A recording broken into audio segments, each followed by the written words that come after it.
Oke, Inspiring Round kali ini menghadirkan sosok inspirasi satu ini, MJ Listeners. Jadi, belasan tahun lalu, ia meninggalkan jabatan prestis dan penghasilan yang tinggi demi mengabdikan diri pada orang-orang yang beruntung secara ekonomi.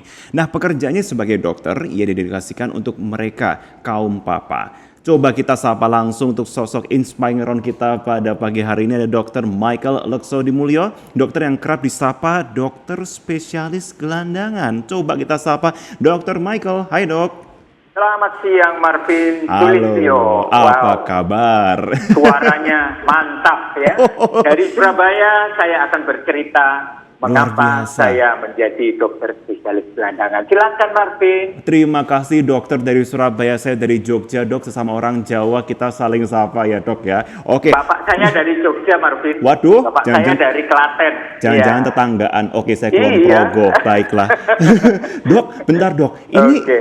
dokter tuh kalau saya riset gitu ya di internet, dikenal sebagai Ya. dokter spesialis gelandangan. Itu nggak apa-apa dok disebut kayak gitu dok? Wah, aku malah bangga Boleh? karena bagaimanapun juga kami itu biasanya kerjanya di tempat yang wangi, yang bersih. Kalau bisa cari perawat yang cantik-cantik, betul.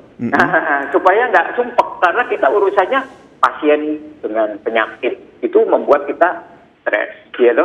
Nah, oleh sebab itu kali ini saya bekerja bukan untuk melayani orang-orang yang udah bersih, udah bisa makan, bisa semuanya, nggak dipikirin lah pokoknya. Waduh. Tapi dia hanya memikirkan bagaimana aku bisa sembuh dari sakit. Benar. Kali ini saya ambil orang-orang yang untuk makan aja susah. Betul. Jadi saya menjadi dokter spesialis gelandangan bukan menyembuhkan batuk, pilek, flu, diare dan lain sebagainya. Tapi yang saya sembuhkan adalah penyakit kemiskinan mereka. Begitu Marvin. Nah dok, itu awalnya berarti tahun berapa itu dokter memutuskan buat oke, saya mau mendedikasikan diri untuk kaum papa ini, dan pada waktu itu yang jabatan yang dokter tinggalkan apa berarti? Ya, itu tahun 2009. Jadi saya merintis itu dari dokter jaga di UGD, kemudian saya jaga di ICU di satu rumah sakit swasta yang terkenal. Kemudian saya disekolahkan, kemudian saya mendapatkan jabatan, kemudian naik lagi, dan akhirnya saya menjadi salah satu pimpinan di rumah sakit itu.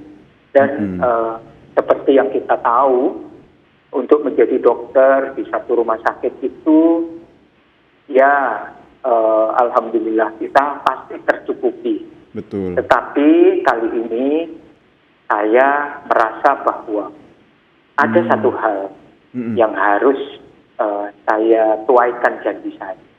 Dan itu adalah di tahun 2009, di saat saya ada di atas, di puncak di jabatan saya.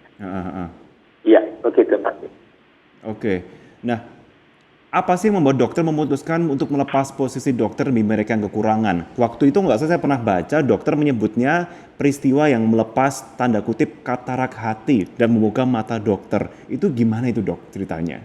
Oke, jadi saya itu sebenarnya waktu saya masuk di kedokteran, saya itu nggak punya uang apa-apa. Karena orang tua saya itu, kami itu di Surabaya itu hanya ada 2 pasar waktu itu, yaitu Pasar Turi dan Pasar Blauran. Betul. Di salah satu pedagang kecil, di lapak yang kecil, hanya ukurannya sekitar 3x3, mungkin kayak kamar mandi gitu. Nah, disitulah ayah saya itu berjualan sepatu. Dan kondisi saat itu pasar itu terbakar, dan saya harus melanjutkan studi saya setelah SMA. Mana mungkin. Sedangkan untuk melanjutkan kebutuhan sehari-hari aja kita tertatih-tatih. Kemudian ayah saya menanyakan apakah saya mau melanjutkan kemana, dan saya mengatakan ke ayah saya mau masuk di kedokteran. Dia kaget sekali, dia melihat mata saya dan dia bilang, nggak salah katamu. Enggak, kalau gitu kasih aja pilihan yang kedua. Mungkin pikiran ayah saya, siapa tahu ada yang lebih murah gitu ya, uang sekolahnya. Terus dia tanya, nggak ada pilihan lain, kedua atau yang ketiga gitu. Saya bilang bapak saya kalau pilihan saya yang kedua dan pilihan saya yang ketiga itu saya ingin menjadi dokter. Dan waktu itu saya melihat bapak saya itu menangis dan dia mengatakan, tidak ada orang tua di dunia yang mendengarkan anaknya mau jadi dokter itu senang sekali. Nah, Apalagi kamu jadi dokter, maka aku akan bangga. Nah, kata-kata yang membuat saya menjadi dokter itu adalah kata-kata pengharapan dia. Dia mengatakan demikian, aku sebagai orang tuamu, aku tidak bisa menyekolahkan kamu. Tapi, coba kamu minta ke bapakmu yang asli. Saya kaget ya Martin. Waktu itu saya pikir, seumuran 18 tahun saya ini baru tahu kalau saya ini anak angkat. Lalu saya tanya kepada ayah saya, ini ayah angkat saya itu di mana? Lalu dia mengatakan bahwa aku dan ibumu itu hanya dititipi sama Allah kita. Jadi kalau kamu mau kepingin jadi dokter dan saya sebagai bapakmu yang di dunia nggak bisa, maka kamu mintalah ke bapak.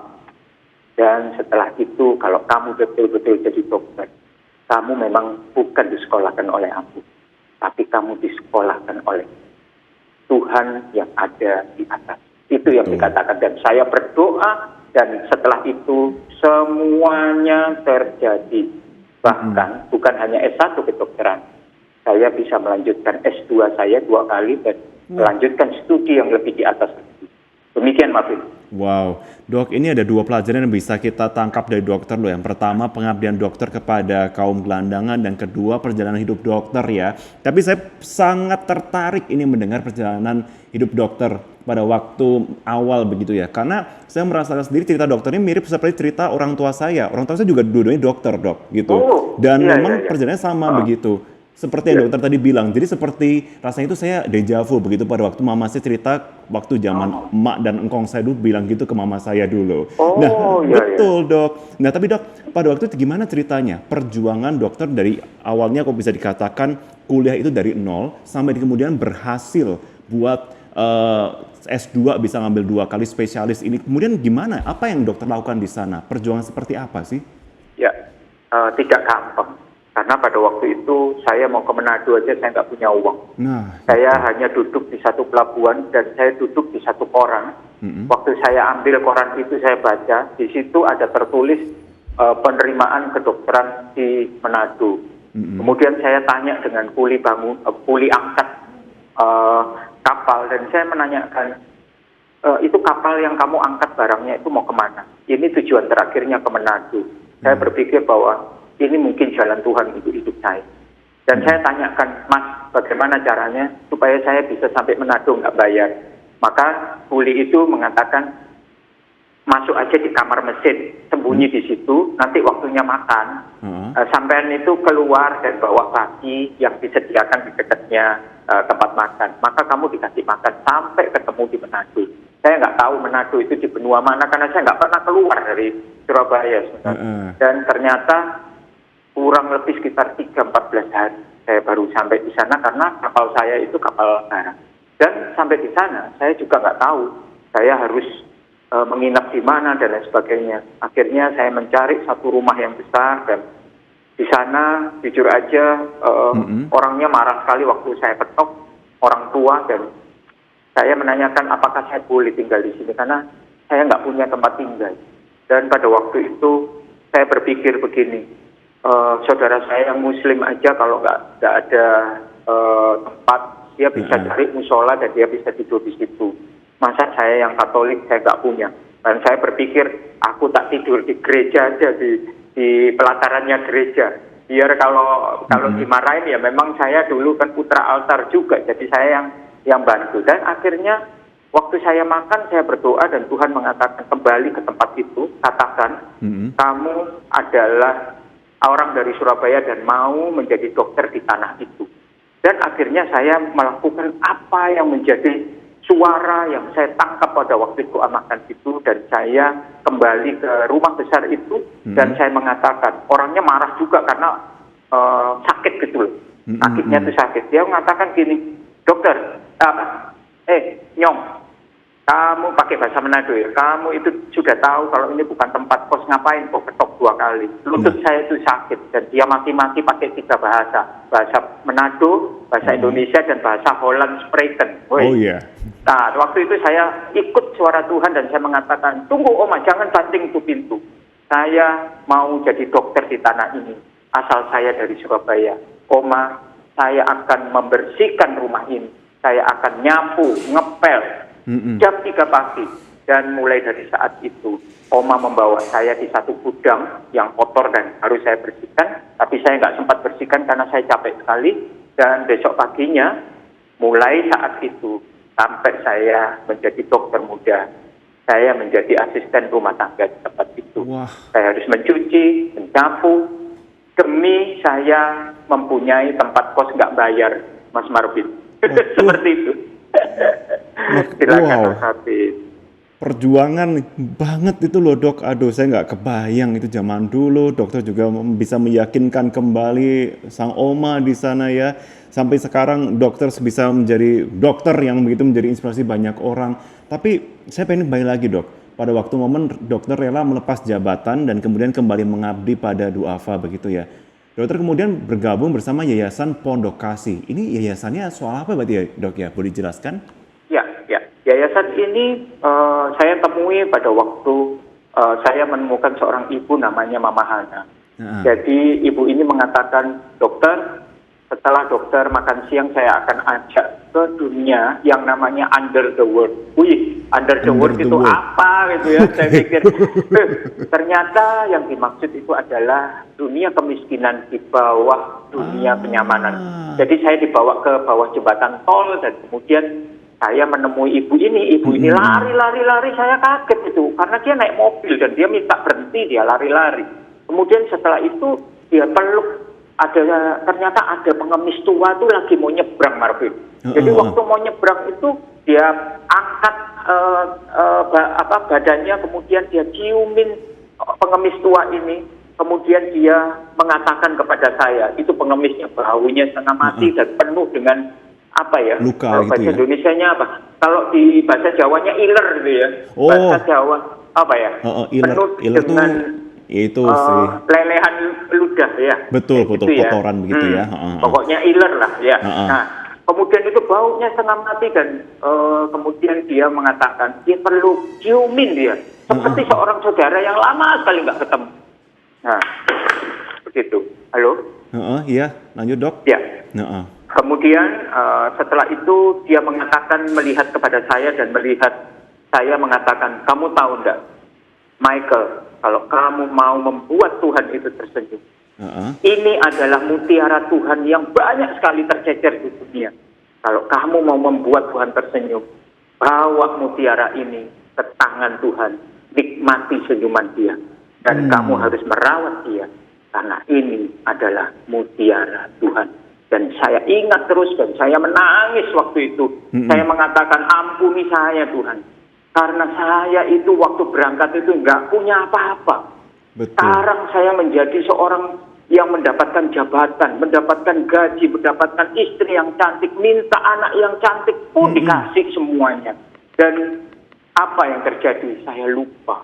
Karena semua yang saya minta dicukupi Tuhan. Dan pada waktu Ibu Hana mengatakan demikian, mata katarak, jadi katarak mata hati saya itu sembuh. Saya tahu bahwa saya diciptakan Tuhan untuk menjadi seorang dokter. Itu bukan untuk mencari harta dunia, tetapi saya harus menolong mereka yang merupakan mutiara Tuhan. Demikian, Martin. Dok, kalau kita bicara soal nggak jijik itu bohong ya. Kita sebagai orang yang pertama turun langsung, kita pasti ada rasa jijik, kita enggan, kita nggak ingin rasanya demotivasi untuk menolong sesama. Pasti ada perasaan seperti itu. Tapi apa sih semangat yang terus dokter tanamkan pada waktu itu sehingga setiap hari selalu ada semangat yang baru untuk ayo kita tolong lebih banyak lagi orang-orang? Ya, kalau saya namanya jijik udah mati rasa, karena saya dulu kan hidup juga bukan hidup yang langsung enak gitu ya. Jadi masa kecil saya juga di pasar itu apa nggak kurang-kurang itu motornya ya. Jadi saya bukan menganggap saya bekerja, Marvin. Saya menganggap bahwa Di saat saya menemukan orang-orang ini di tengah sampah, orang-orang yang marginal seperti orang waria, satu kampung waria semua, dan mereka tuh HIV/AIDS luar biasa di sana. Orang-orang yang tinggal di atas kuburan, jadi malam hari mereka tuh tidur di atas kuburannya orang. Astaga. Itu adalah aku menemukan Tuhan di antara mereka. Jadi saya itu tidak pernah berpikir kalau saya bekerja. Tapi saya berpikir bahwa kalau aku mau bekerja dan melayani Tuhan setiap hari, Tuhan itu bukan hanya ada di tempat ibadah, tapi Tuhan itu ada dan kutemukan di tengah sampah. Kutemukan di antara orang-orang yang tidur di atas kuburan. Kutemukan di antara orang-orang HIV/AIDS yang dikucilkan, bahkan waria yang selalu diludahi setiap hari. Saya menemukan Tuhan di antara mereka. Dan kalau saya mau melayani Tuhan dan bekerja untuk Tuhan, saya akan merawat dan bekerja untuk mereka. Itu Marvin yang membuat saya tidak pernah ada kata-kata jijik, bau, dan lain sebagainya. Karena kalau saya ingin mencium baunya Tuhan, ya seperti itu. Saya mau cari mukanya Tuhan, ya seperti itu. Saya harus dapatkan itu di tengah-tengah kaum miskin yang akan saya layani. Begitu, dokter ya. Dok, tapi selain pengobatan ya, dokter juga membukakan jalan bagi mereka yang kekurangan secara ekonomi. Nah, itu apa saja dok berarti yang dibantu? Apakah dalam bentuk pelatihan kah atau seperti apa? Ya, di Yayasan Pondok Kasih itu wadah saya untuk bagaimana kami itu bisa menolong keluarga miskin ini menjadi mandiri. Jadi seperti yang tujuan saya menjadi dokter spesialis gelandangan itu untuk mengobati kemiskinannya. Mengobati kemiskinan itu memberdayakan mereka sehingga bukan hanya mereka mendapatkan pekerjaan, tetapi mereka bisa diajarkan untuk memberi kepada sesamanya yang miskin. Jadi itu adalah goal yang terakhir. Kami memberikan pendidikan untuk anak-anak dengan mobil pintar, kemudian dengan beberapa beasiswa turun sekolah, misalnya. Dan itu kita jalankan. Bagaimana dengan istri dan ibu dan mamanya ya, ibu dan bapaknya. Nah, di situ kami akan memberikan pelatihan kesempatan kerja, serta itu kami follow up bagaimana keluarga ini sehingga bisa mandiri. Nah, kalau mereka sudah bisa mandiri, itu bukan goal kami yang terakhir. Goal kami yang terakhir adalah replikasi. Replikasi itu adalah apa yang mereka rasakan, apa yang mereka terima, akan harus juga diberikan kepada sesamanya yang menderita. Walaupun mereka belum masih tergolong menjadi orang yang sukses dan berhasil. Karena untuk memberi, itu adalah resep bagaimana orang ini terbebas dari kemiskinan. Jadi kalau kita melihat seorang pengemis yang biasanya menengadahkan tangannya, dan kita melatih dia untuk bisa memberikan kepada orang sesamanya yang miskin, maka dia sudah sembuh dari kemiskinan. Jadi goal kita bukan memberikan pekerjaan saja, bukan memberikan pendidikan, karena kami juga punya divisi pendidikan, pelatihan kerja, pengobatan, jadi divisi dokter-dokter kesehatan dan lain sebagainya kami punya. Jadi lengkap, kemudian divisi untuk lintas agama. Karena kami kalau hanya berdiri sendiri, kamu nggak bisa. Apalagi di Jawa Timur lengkap dengan pesantren yang begitu banyak. Wow, itu adalah kesempatan yang luar biasa. Jadi kami gandeng semua tokoh-tokoh agama, baik dari Buddhis, baik dari Hindu, dari Muslim, dari Katolik atau dari Protestan. Disinilah kami mempunyai departemen lintas agama. Dan sekali lagi kebersamaan inilah yang membuat beberapa keluarga miskin terentaskan. Begitu, Martin. Dok, saya dengar juga yang dokter tolong untuk diberikan pekerjaan dan pelatihan ini, bahkan ada yang berprofesi katanya maling ya dok ya. Nah itu gimana dokter mengubah mindset mereka satu, dan dokter meyakinkan mindset warga sekitar? Pastikan stigma juga masih tinggi dok berarti pada waktu itu. Iya, ini berarti mempelajarinya sampai detail ya. Jadi kami itu juga ada yang melayani itu di satu tempat yang senengannya itu kayak misalnya dashboard hilang, itu di mana tempatnya. Kemudian spion, yang paling banyak spion, dashboard, dan lain sebagainya, itu spesialis banget mereka. Kemudian karena mereka itu sering ketangkep polisi, kemudian keluarga dan anaknya itu nggak terurus kalau mereka ketangkep polisi. Dan siapa yang mengurus itu? keluarga itu. Maka kami turun di sana. Kami memberikan kesehatan kepada istrinya bahwa satu-satunya mata pencarian itu bukan seperti itu. Tetapi saya gerakan ini saya combine dengan pesantren yang ada di sana. Jadi ada sentuhan agama, ada sentuhan pelatihan, ada sentuhan bagaimana sih bisa tidak harus dengan profesi mencuri, tetapi bagaimana kita bisa berkarya agar karya kita ini bisa menghidupi keluarga kita. Jadi kadang-kadang suaminya ada di penjara, kemudian kita juga melayani suaminya juga di penjara juga. Dan tentunya pendampingan dari Bapak Kiai dan beberapa pesantren yang ada di sekitar itu sangat-sangat membantu kami untuk melakukan visi dan misi kita untuk keluarga yang perlu kita buat mandiri. Begitu, Martin. Ada kisah yang berkesan nggak, Dok, dari warga yang sudah dokter bantu secara ekonomi? Katakanlah adakah yang sukses menjadi pengusaha apa atau mendirikan apa gitu, Dok? Oh, ada. Oke. Itu sampai saya dapat penghargaan PBB, WHO PBB.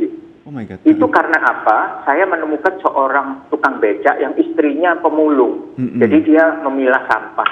Pada waktu itu saya tanya, Pak, aku lihat ini loh, kok ada bebek keluyuran gini, ada 10 ini, ngapain aja di bebek ini? Loh Mas, sampai itu nggak ngerti Mas. Saya itu justru dikasih makan sama bebek-bebek ini. Loh kok bisa? Iya Mas, aku itu punya anak. Itu 11 Mas, mati 1, meninggal 1. Jadi sama saya dan istri saya totalnya 12. Kalau Mas tahu, bebek ini tugasnya ngendok atau bertelur. Dan telurnya itu sama istri saya diolah. Hari ini mungkin jadi apa, orak-arik, besok jadi apa gitu ya. Dan itu dihidupi terus sama istri saya dari bebek-bebek ini. Saya itu waktu dengarkan itu, saya itu hampir mencolot itu melompat-lompat kegirangan. Karena apa? Aku bilang gini, ya Tuhan, ini loh jawabannya. Kemandirian itu dari sini. Kalau saya itu mendapatkan 10 bebek bisa untuk mengasih makan 12 orang. Lah bagaimana kalau saya tuh ngasih modal 500 bebek. Satu kampung ini pasti akan dapat makan, dapat beli vitamin, bisa dibelikan susu untuk ibu hamil. Dan pada waktu itu mulailah saya memberdayakan satu keluarga ini dengan janji apa? Kalau kamu berhasil, lakukanlah seperti yang aku lakukan untuk sesamamu di kampung ini. Dan akhirnya orang ini berhasil. Yang dulunya mendapatkan bantuan pemerintah untuk anak-anaknya sekolah, sekarang dia bayar sendiri dan bangga sekali. Aku loh bisa bayar uang sekolahku sendiri. Kemudian dia dari seluruh anaknya dia tidak bisa menikahkan karena tidak punya uang. Dan mulai dari anak yang pertama itu kami buat memang dia menikahkan anak pertama dan seterusnya. Dan kami juga mengupayakan kepada dia, apapun hasilmu, kamu harus mempunyai tabungan untuk umroh. Setuju. Karena apa? Di dalam cita-citanya dia, di dalam setiap pekerjaannya dia, pasti dia mempunyai keinginan untuk ke tanah suci. Dan di saat itu saya menyisihkan dana panen telur, panen daging bebek ini untuk tabungan umroh. Nah, begitu Marvin, sehingga satu kampung itu akhirnya terdevelop dan menjadi kampung bebek. Di situ WHO menyorot dan saya mendapatkan penghargaan di mana seorang dokter menjadi penggerak di satu kampung, di mana dari kampung yang pemulung, pengemis dan lain sebagainya didevelop menjadi kampung mandiri. Itu seperti itu. Oke, saya tahu kenapa dokter dapat penghargaan dari WHO. Karena dokter nggak membeda-bedakan mereka, Dok. Dokter nggak pernah melihat latar belakang mereka, ya kan? Betul. Bahkan dokter juga pernah membangun musola yang akhirnya jadi masjid juga, Dok. Itu gimana ceritanya, Dok? Ya, waktu itu saya tuh tanya sama mereka di kampung pengemis itu, pemulung. Kamu itu loh, hari Jumat itu kan waktunya sholat Jumat. Kok kenapa kamu tuh nggak sholat? Bukankah kamu seorang Muslim? Lalu dia mengatakan demikian. Mas, saya ini yang penting itu perut, Mas. Ya, jadi ini pun musola loh nggak ada, jauh, Mas. Saya kalau ke sana harus jalan kaki jauh. Nah, pada waktu itu saya mengatakan, kalau kamu pemulung, besok saya minta ada triplek, ada kayu, ada apa begitu ya. Kemudian saya suruh taruh di sini, kita kumpul di sini, yuk kita kerjasama, gotong royong buat musola yang ada. Dan betul besok itu mereka membawa bahan-bahannya dan saya suruh tanda tangan. Suruh namanya Muhammad Soleh, ada yang Udin, ada yang apa. Itu saya suruh tanda tangan dan saya tulis namanya. Nah, pada waktu kita gotong royong itu semua tim saya, dokter, perawat, bidan, itu ikut semua. Saya suruh ikut, berhenti, saya nggak mau pelayanan pengobatan, saya mau untuk membuat musola ini di tengah-tengah kampung ini. Dan akhirnya jadinya gimana? Ada yang nyumbang pintu itu cuma satu, dipakai untuk dinding. Kemudian tripleknya itu beda-beda warna, belum lagi sengnya juga bolong-bolong, tapi semua ada tanda tangannya. Pada waktu saya berkunjung 2 bulan setelah itu, saya kaget sekali. Musola saya itu tidak cukup. Karena apa? Saya lihat orangnya itu sampai di luar musola untuk sembahyang Jumat. Nah, pada waktu itu saya bertanya kepada orang yang waktu dulu ngomong gini, buat apa saya harus sembahyang, sedangkan perut saya aja harus diisi dan keluarga saya harus bisa makan. Waktu itu saya nemu orang itu. Dia bilang, loh Pak, katanya gak usah sembahyang. Nah kok sekarang kok sampai kok rajin gitu ya? Kok kamu rajin? Terus dia bilang, itu loh, coba lihat ke atas Pak Dokter. Saya ngelihat Muhammad Soleh. Itu siapa? Itu saya. Walaupun saya miskin, saya bisa menyumbang musola rumahnya Allah ini Pak Dokter. Saya yang ikut nyumbang walaupun sengnya bolong-bolong. Dia bilang begitu. Tetapi saya merasa bahwa ini adalah program yang berhasil. Karena mereka merasa memiliki tempat ibadah ini. Saya sebenarnya bisa mencari sponsor yang perusahaan yang besar dan mendapatkan musola yang cantik. Betul. Tetapi mereka merasa tidak memiliki dan mereka tidak layak untuk masuk di situ. Tetapi kalau ini ada tanda tangannya dan nama dia, maka itu adalah rumahnya untuk bertemu dengan Allah. Dan itu yang membuat saya dapat poin yang paling besar waktu WHO itu, Marvin. Seperti itu. Setuju sekali. Dok, sebenarnya ada banyak sih yang ingin saya tanyakan lebih banyak lagi, tapi memang kok bisa dikatakan sepertinya kalau sehari pun nggak cukup untuk ngobrol perjalanan dokter bertahun-tahun untuk mengabdikan diri kepada masyarakat ya.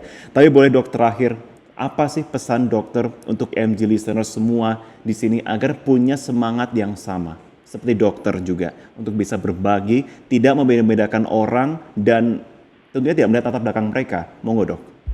Oke. Saya itu waktu saya meninggalkan segala sesuatu dan saya mulai masuk di dalam dunia yang melayani kaum miskin sehingga saya menjadi dokter spesialis gelandangan. Itu mempunyai satu spirit, yaitu bagaimana orang itu mengenal kasih. Kasih itu nyata.